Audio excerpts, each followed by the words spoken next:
Welcome to Redacted Tonight, VIP. I'm Lee Camp. Today, I talk with journalist and author Gareth Porter. He has a new book coming out titled The CIA Insider's Guide to the Iran Crisis.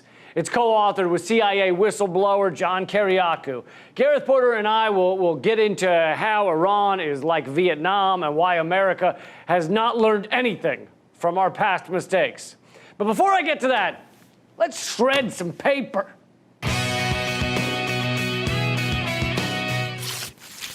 I have to shred this totally bananas article in the New York Times titled, "As Protests in South America Surged, So Did Russian Trolls on Twitter, U.S. Finds." This truly blew my mind, how fucking awful this article is. Let's just begin with the subtitle. State Department analysts found that Russian-linked Twitter accounts sought to sow confusion in South American nations that oppose the Moscow-backed government of Venezuela. I feel like it's going to take me a half an hour just to break apart that bullshit subtitle. Number one, State Department analysts. Even if you tend to believe our State Department, which, why would you? But even if you did, you still acknowledge that the State Department is in the business, the job of promoting U.S. interests. That is their entire job. So if you wanted an unbiased, legitimate account of world matters, you would never turn to the State Department. If you want a U.S.-centered propaganda view of world matters, then by all means, turn to the State Department. But this is supposed to be a newspaper with facts and things, right? So anybody reading this, even if you love the New York Times, which, why would you? Even if you did, even if you love the State Department and the New York Times, you should still ask yourself, why are they quoting a clearly slanted U.S. propaganda view of this story? Number two, it says Russian-linked accounts. What are Russian-linked accounts? Does that mean Vladimir Putin is operating it himself? Does that mean the Russian government runs them in some form? Does it mean that the accounts are owned by people who just look Russian, you know, kind of surly with a scowl on their faces? Is that what it means? Does it mean someone who has just been accused by our corporate hack media of being a Russian asset? Because if that's the case, then you have to include Bernie Sanders, Tulsi Gabbard, Jill Stein, all their supporters, about 1 billion other people. And if that's what you're calling Russian-backed, Russian-linked, then you're not really saying anything, because you're talking about tons of people who have no real connection to Russia. Number three, still on the subtitle, sought to sow confusion. Who has sought to sow confusion in Latin America more than our own goddamn government? They literally announced that Juan Guaido was the president when he hadn't been elected at all. That sows confusion. We have waged economic war on Venezuela while claiming that their economic troubles are exclusively the fault of Maduro. That sows confusion. Mike Pompeo proudly said he was at the CIA where he was taught to lie, cheat, and steal. Lying sows confusion. And this bullshit, incredibly false article by the New York Times sows confusion. We are the masters of sowing confusion. You could take the Roger Federer of Russian bots, the best of all time, the most incredible, prolific Russian bot you can imagine, and he wouldn't hold a candle to the confusion sowed by propaganda outlets like the New York Times. Number four, still on the subtitle, the Moscow-backed government of Venezuela. What in the flying fuck does that mean? You mean the democratically elected government of Nicolas Maduro? Is that what you mean? He was elected in elections that international observers have called far more legitimate than the American elections. And sure, Venezuela could be considered an ally of Russia, but that doesn't mean they're Moscow-backed any more than you would call Saudi Arabia US-backed. The US-backed government of Saudi Arabia executed Washington Post journalist Jamal Khashoggi. The US-backed fascist government of Bolsonaro in Brazil set the rainforest on fire. It doesn't make any sense. Calling Venezuela a Moscow-backed government in that subtitle is utter crap, and it's just designed as clear McCarthyite scare tactics. So that's the top 4 things blatantly wrong, blatantly false in the subtitle alone. Honestly, we'd have to clear our whole schedules to go through this entire article. But I'll just make a couple of more points. The article continues down the horse shit luge for a few more pages. It says that the Trump administration and 50 other countries are backing Juan Guaido, the leader of the Venezuelan opposition, whom most of Latin America and the rest of the West views as the country's legitimate president. Let's break that sentence apart. They call Guaido the leader of the Venezuelan opposition, but he's not even that anymore. He lost that position a few weeks ago when much of the Venezuelan opposition did not re-elect him. So the New York Times can't even get that right. They also say that Trump and 50 other countries view Guaido as the president. You know another way to say that? Nearly 150 countries don't view Juan Guaido as the president. That's most of the world. But you don't hear the New York Times saying that. You don't hear them going, most of the world does not view Juan Guaido as the president of Venezuela. No, they couldn't do that. They have to stick with their fake worldview, their fairy tale land they've built around them out of popsicle sticks and bat poop. They go on to say, Maduro has kept his grip on power, which is the propaganda way of saying he's still the president. And they say Maduro's power is funded by illicit oil revenue from Russia and gold sales to Turkey. Let's think about this. What makes them illicit? What is illicit oil revenue? A country can sell their oil wherever the hell they want, right? So what makes it illicit oil revenue? Oh, you mean the U.S. doesn't like it? Doesn't like the way they're selling their oil. The U.S. tried to stop them from selling their oil. That's why it's called illicit. Like Venezuela, they try to make it sound like Venezuela's having an affair with a 16-year-old or something. It's illicit.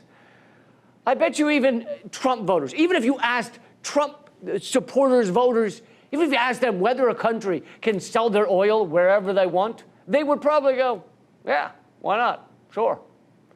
What's truly illicit is when a government invades a country and steals their oil. That's illicit, which is what the U.S. has done in Iraq and Syria and we're trying to do in Venezuela. Trump talks publicly about it. He's too dumb to even hide it. But the most important fake news in this New York Times article is how they keep talking about the activity of Russian bots. Russian bots did this, Russian bots did that. They never clarify how they or the State Department know these are Russian-connected bots. They're probably going off something called Hamilton 68, which both the New York Times and our government agencies have used in the past to claim Russian bot activity is up to something.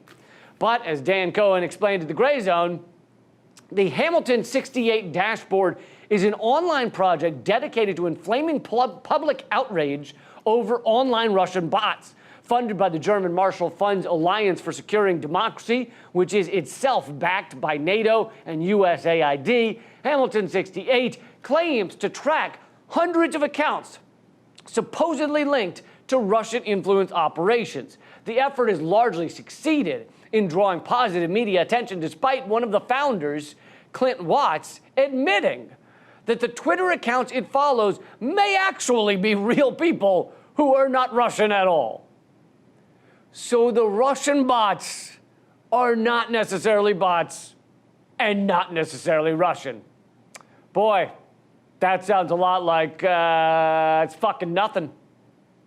It's like saying, I won the NBA championship, but It might not have been the championship, and it might not have been in the NBA, and it might not have been me. All these idiot statements about what Russian bots are doing are meaningless. Meaningless. But our corporate dumpster fire media continue to point to bullshit bot analysis whenever they need to gin up some outrage that Russia has done something. Anyway, I wish we all had 5 years to break down that sewage article by the New York Times, but alas, there's too much propaganda to dig through it all right now. So let's move on to my interview with Gareth Porter, the author of the CIA Insider's Guide to the Iran Crisis. I sat down with him earlier. Gareth, thank you so much for being here. My pleasure, Lee. Thanks for having me. These are crazy times. You've got a new book coming out with friend of the show, John Kiriakou, also a CIA whistleblower. And the book is very timely because it's about Iran. Let's talk about what's going on here. There was the absurd war crime assassination of their top general while he was on a peace delegation in Iraq. And now it seems all of the explanations they've given for why they had to do this, why it had to happen right now, have just fallen apart. Exactly. That's exactly the storyline that we've seen unfold over the last couple of weeks. And one has to ask the question, okay, if that's fallen apart, why did they do it? What was this all about? Right, what's the real reason? And I think I've now been able to ferret out what this has actually been about. It turns out that what they've really had in mind, what Pompeo in particular, and his allies, beginning with Bolton and Pence, have had in mind is to duplicate the deception that was carried out to get us into the Vietnam War in 1964. Okay. And that was, I mean, this is a bit of a different storyline from what happened with Iraq, which was, okay, they fiddled with intelligence and they fooled the American public that way. But in the case of Vietnam, it was really a matter of having a strategy to provoke North Vietnam into doing something against American ships in the Gulf of Tonkin, which would justify the United States starting the bombing of North Vietnam, which was the objective that Robert Strange McNamara, then Secretary of Defense, and the other high-ranking national security advisors to Lyndon Johnson desperately wanted, because they knew they were unable to win. They were going to lose in South Vietnam unless they bombed North Vietnam. Of course, they were going to lose anyway if they did that, as we now know. But and so in terms of what they were doing to provoke war, one of the things which many people don't know, McNamara has now come out and said on a documentary, you know, you can watch the video, it's everywhere, of him saying that the attack in the Gulf of Tonkin didn't happen. It was the U.S. shooting at rain clouds. Right. And he has admitted that. This is not some idea that people have, conspiracy people have. He has said it did not happen. And everybody now knows that, essentially, who's read anything about the Vietnam War. But what people don't understand, what they don't know, is that McNamara knew on August 4th that there was no incident, there was no firing at an American ship in the Gulf of Tonkin, because he had been told by the commander-in-chief, the commander of the Pacific Fleet, who got it from the commander on the spot in the Gulf of Tonkin, within hours. They realized within hours that they had been wrong. And they called for Washington to hold off until they had had a chance to have reconnaissance by daylight. That was told to McNamara. He never told LBJ. And this is the story that I published in my book on Vietnam, which nobody else has picked up. It's been avoided by the rest of the academic and press world. But that was part of a broader scheme, a broader way of trying to bait the North Vietnamese into war, which was that the US Navy and the CIA were working together. They had this ship in the Gulf of Tonkin, which was supposed to be carrying out intelligence operations to get electronic intelligence from the North Vietnamese, the rest of the North Vietnam. But behind them was a CIA operation, a covert CIA operation using South Vietnamese commandos to make raids on islands or mainland targets right on the coast. Okay. That had been going on for weeks. And of course, they did a lot of damage with those commando raids, and the US government was hoping that that would bait the North Vietnamese into doing something. Well, they never did. So to continue the analogy with Iran, basically Pompeo and them, the Trump administration, knew that there were no imminent attacks about to happen on U.S. embassies, knew that, aren't even sure about where these, the so-called rocket that was fired at a base, they aren't sure that that was Iran. And they keep saying Iran-backed militias, which doesn't really mean anything. Well, I mean, there are militias who are pro-Iran. They follow the... Right, but in terms of who fired that missile, you can't say this was Iran that fired the missile. Absolutely not. You can't say Iran or pro-Iran militias, because at that point it was very ambiguous. That was part of this scheme that Pompeo and his allies were carrying out last year and right up until the crisis that we've now seen unfold. And what people don't understand is that the key to this whole scheme was getting the Israelis, or the Israelis were pushing us to do this, to carry out a whole series of drone strikes in Iraq against the pro-Iran militias. They did it 7 times between July and September. Of 2019. Of 2019. Yeah. And it was that series of strikes that they were hoping would cause the Iranians and their allies in Iraq to do something to retaliate, because in some cases they killed pro-Iranian militia members. They killed at least 5 in those strikes, and injured others. They injured a lot of civilians as well. And they were hoping there would be a retaliation that then could justify a strike or something that we could do that would up the ante and cause an escalatory scenario. But what happened was that after that, there was this one incident in Kirkuk, which you've just alluded to, which the Iranians did not respond to immediately, but there was a strike by I should say there was a strike by the Iraqi pro-Iranian Iraqi group that was then taken advantage of by Pompeo and his folks. Right. So this resulted in the whole series of strikes that was carried out against that militia, killing several dozen of the militia members.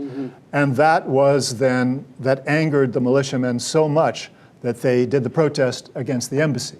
Right. And it was the protests against the embassy that they finally succeeded, Pompeo and his allies, finally succeeded in getting Trump to respond to with the assassination of Soleimani.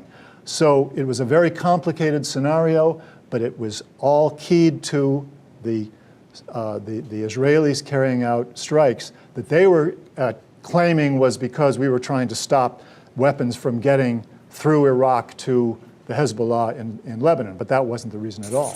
We have to go to a short break, but Philadelphia! I'll be performing live this weekend. Tickets and details are at redactedtour.com. You can also vote for your city to be added to my tour for my new book, Bullet Points and Punchlines. You can do that at redactedtour.com. I'll be right back with a lot more. Welcome back. I'm still Lee Camp, and here is the rest of my interview with journalist and author Gareth Porter. So what's the deeper reason for these groups, the Pompeos and Israel, wanting to destroy Iran? What is it they're so afraid of? Is it, I've talked about how obviously, and we're talking over 50 years or something. This is a long-term effort against Iran.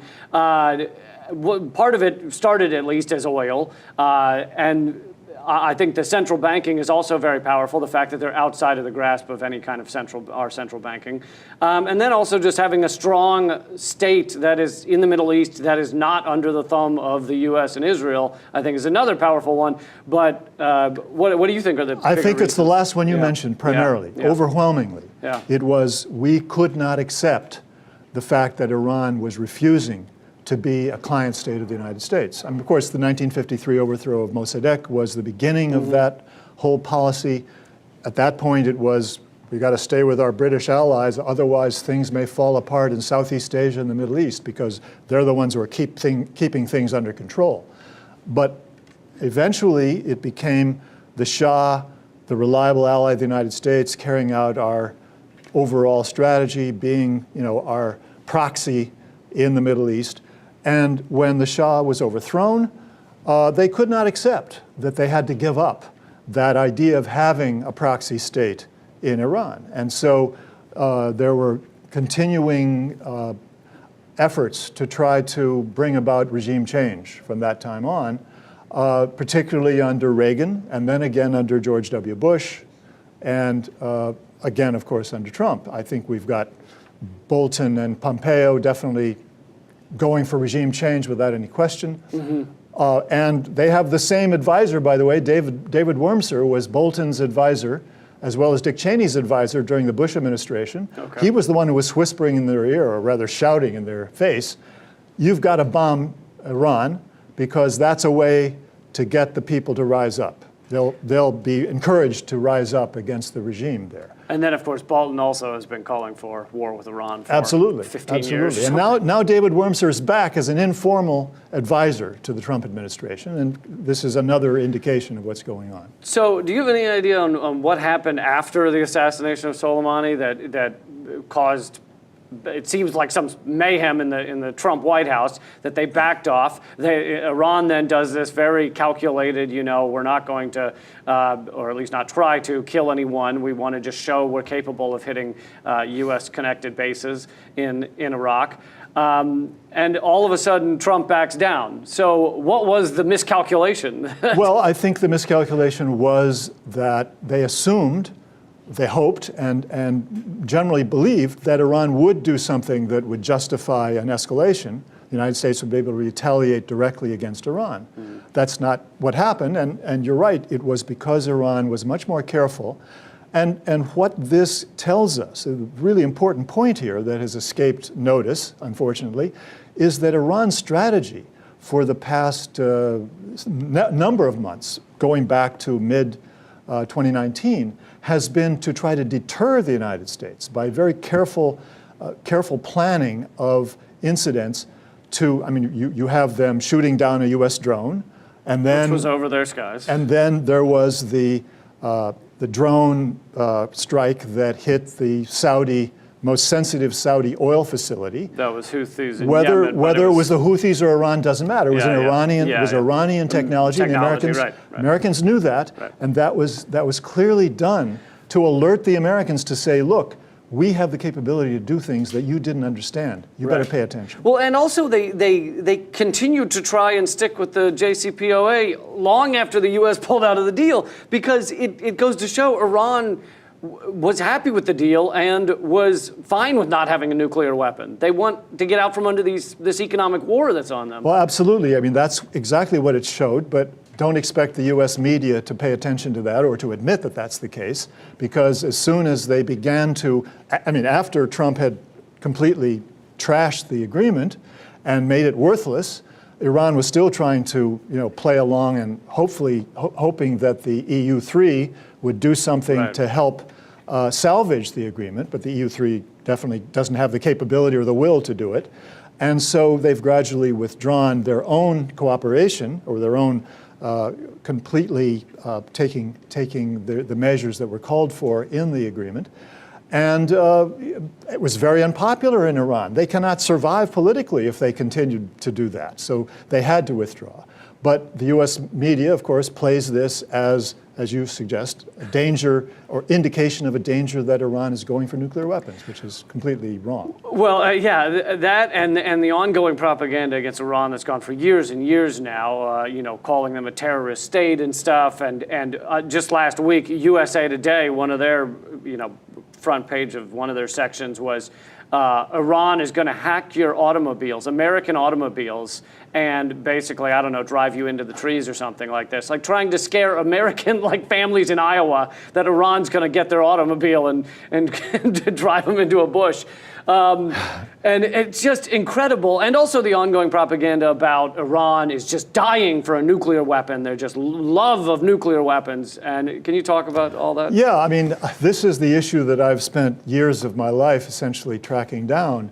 I went back to the beginning of the narrative about the Iranian alleged love affair with nuclear weapons. And what I found was, from the very beginning, the Shiite government, the Shiite state of Iran, has been totally opposed to the idea of having nuclear weapons on religious grounds. And the evidence of that, which is absolutely unassailable, was that, or is that, during the Iran-Iraq war, very early in the war, the IRGC went to Khomeini, the person who established that state, and said, you know, we've started planning for nuclear, chemical, and biological warfare capabilities.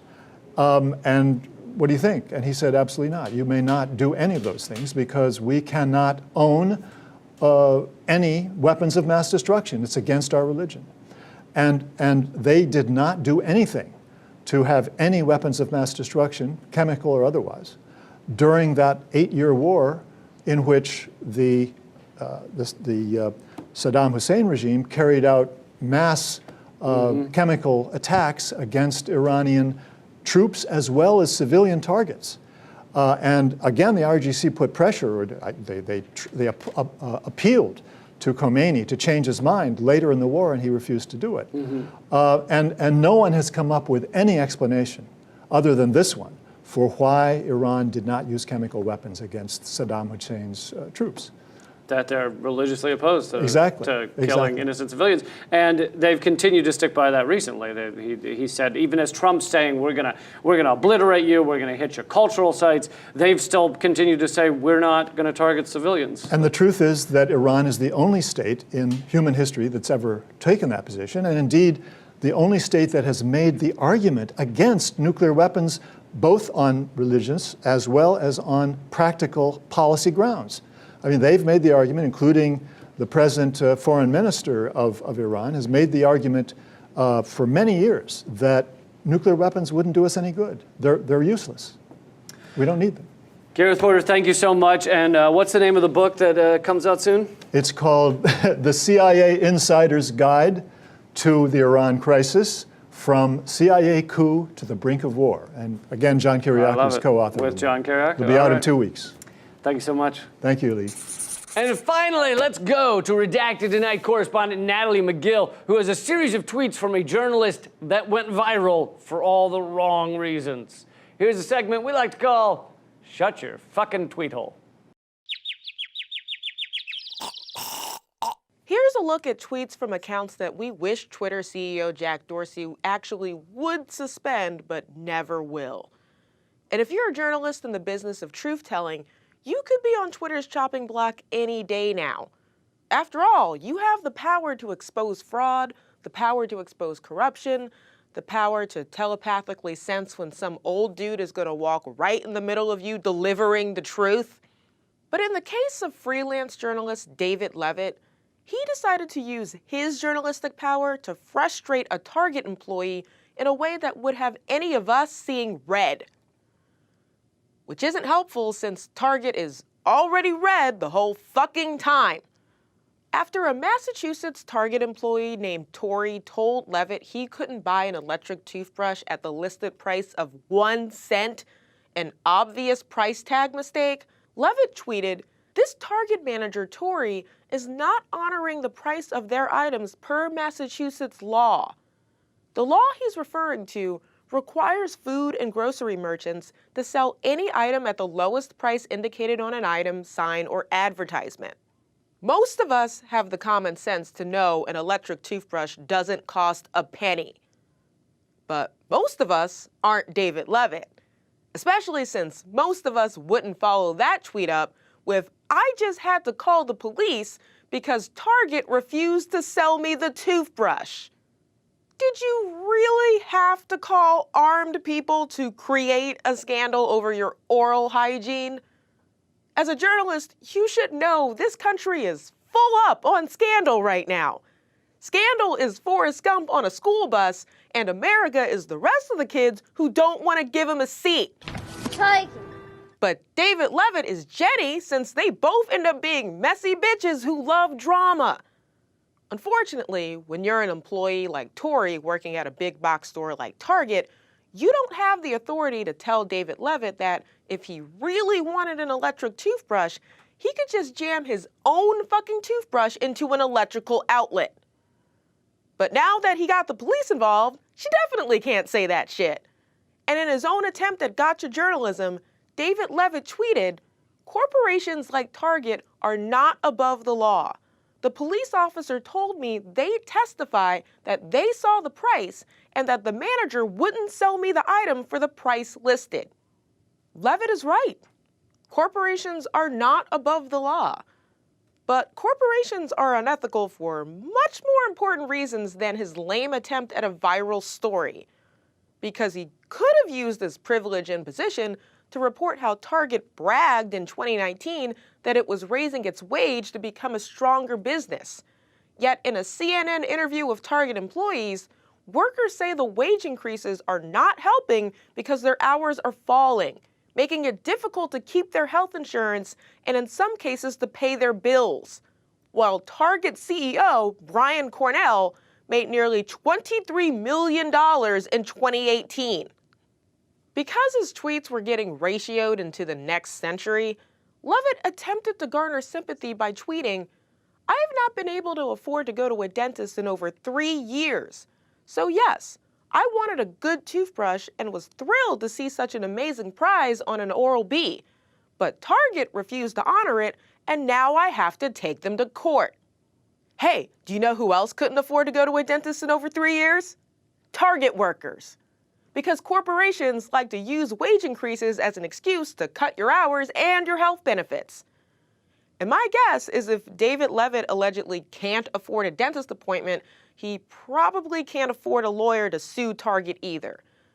But he apparently has all the time in the world to bother low-wage workers at other corporations, like Walmart, where he complained about a manager refusing to do a price match for video games, and Dunkin' Donuts, where after complaining on Instagram that Dunkin' employees couldn't break his large bills, Dunkin' actually saw the post, wrote an apology, and gave him a gift card. Journalists shouldn't be complaining on social media about fake injustice while overlooking real injustice.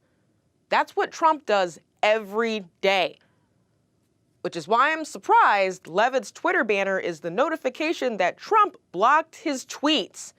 After all, complaining about nonsense on social media is one thing they have in common. This is Natalie McGill for Redacted Tonight. That's the show, but my new book is now shipping out to people who pre-ordered it. Go to LeeCampBook.com to grab your copy. It's comedy, it's politics, it's breaking news, it's everything. LeeCampBook.com. Until next time, good night and keep fighting.